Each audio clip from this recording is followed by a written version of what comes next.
यमराज के अनुसार मृत्यु कोई दुर्घटना नहीं बल्कि जीवन की एक निर्धारित नियति है। जब शरीर के कर्म पूरे हो जाते हैं और बुढ़ापा, बीमारी या आयु की समाप्ति जैसी पूर्व सूचनाएं, संकेत मिलने के बाद यमदूत आत्मा को शरीर से पृथक कर लेते हैं। यह प्रकृति का शाश्वत नियम है जो आत्मा को नए शरीर के लिए मुक्त करता है। यमराज द्वारा बताई गई मृत्यु की पूरी कहानी। मृत्यु का अर्थ और स्वरूप। हिंदू पौराणिक कथाओं के अनुसार यमराज पहले नश्वर मानव थे जिनकी मृत्यु हुई और बाद में वे मृत्यु के देवता बने।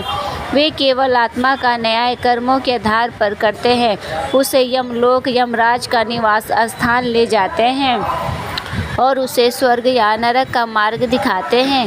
मृत्यु का संकेत। बूढ़े व्यक्ति की कहानी यह है। एक प्रचलित कथा के अनुसार जब एक व्यक्ति ने यमराज से कहा कि उन्होंने उसे मरने से पहले पत्र सूचना नहीं भेजा, तो यमराज ने कहा, मैं कागज पर पत्र नहीं भेजता बल्कि मैंने तुम्हारे शरीर पर पत्र भेजे हैं। बुढ़ापा, दांतों का गिरना, बालों का सफ़ेद होना और बीमारी की मृत्यु ही पूर्व सूचनाएं हैं। प्राण निकलने की प्रक्रिया। जब निर्धारित समय आता है, यमराज के दूत आत्मा को शरीर से खींच लेते हैं। आत्मा को शरीर से निकलने के बाद पहले प्रारंभिक जांच के लिए यमराज के पास लाया जाता है और फिर वापस मृतक के घर भेजा जाता है। मृत्यु के बाद आत्मा की यात्रा। मृत्यु के 24 घंटे के भीतर आत्मा वापस घर लौटती है। इसलिए मान्यता है कि दाह संस्कार उसके लौटने से पहले हो जाना चाहिए ताकि आत्मा पुनः शरीर में प्रवेश न कर सके। इसके बाद आत्मा यमलोक की यात्रा करती है।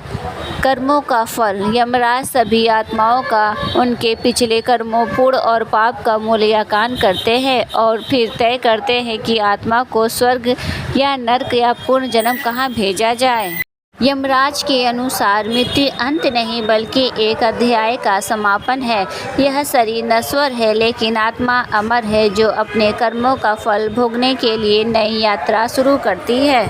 मरने से पहले यमराज के 4 संकेत कौन से हैं? जवाब। तब यमराज ने बताया कि मेरा पहला संकेत तुम्हारे सफ़ेद बाल थे।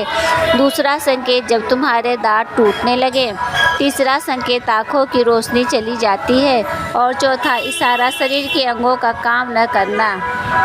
अद्भुत पौराणिक कथा। जब मृत्यु के देवता यमराज को स्वयं मृत्यु का सामना करना पड़ा। यह बात सुनने में हास्यास्पद या असंभव लग सकती है कि जो स्वयं मृत्यु के देवता हैं उनकी मृत्यु कैसे हो सकती है, लेकिन हमारे वेदों और पुराणों में एक ऐसी अद्भुत घटना का वर्णन है जब यमराज को भी प्राण त्यागने पड़े थे। कौन थे? श्वेत मुनि। गोदावरी तट पर रहने वाले श्वेत मुनि भगवान शिव के परम भक्त थे। जब उनका अंतिम समय आया तो वहाँ महामृत्युंजय मंत्र का जाप कर रहे थे। यमराज ने उनके प्राण हरने के लिए अपने दूत मृत्युपाश को भेजा।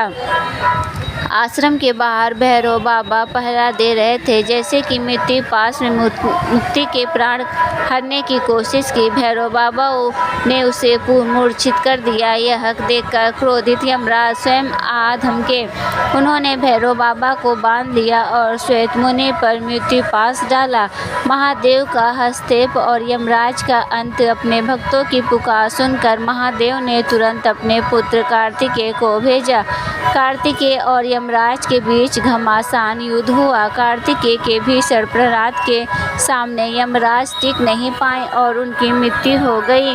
यमराज की मृत्यु से सृष्टि का संतुलन बिगड़ने लगा। यमराज के पिता सूर्यदेव ने भगवान शिव की घोर तपस्या की। महादेव प्रसन्न हुए और सूर्यदेव की प्रार्थना कर उन्होंने नदी और लाए गए यमुना जल को छिड़क कर यमराज को पुनर्जीवित किया ताकि पृथ्वी पर संतुलन बना रहे। यूँ तो यम देवता को लेकर भिन्न भिन्न तरह की कथाओं का वर्णन मिलता है, लेकिन यमराज की मृत्यु से जुड़ी यह कथा बेहद प्रचलित है। कथा के अनुसार एक बार कालंजर में शिव भक्त राजा श्वेत राज करता था। जब वह युद्ध होने लगा तो उसने अपना सारा राजपाट बेटे को सौंप दिया और स्वयं गोदावरी नदी के तट पर एक गुफा में रहने लगे। राजा शिवलिंग स्थापित कर शिव की आराधना में लीन हो गए। इस तरह से राजा श्वेत से वे महामुनि श्वेत बन गए। शिव की आराधना करते करते श्वेत मुनि को यह भी आभास नहीं हुआ कि उनके जीवन आयु जब अब पूरी होने वाली है और मृत्यु का समय निकट आ रहा है।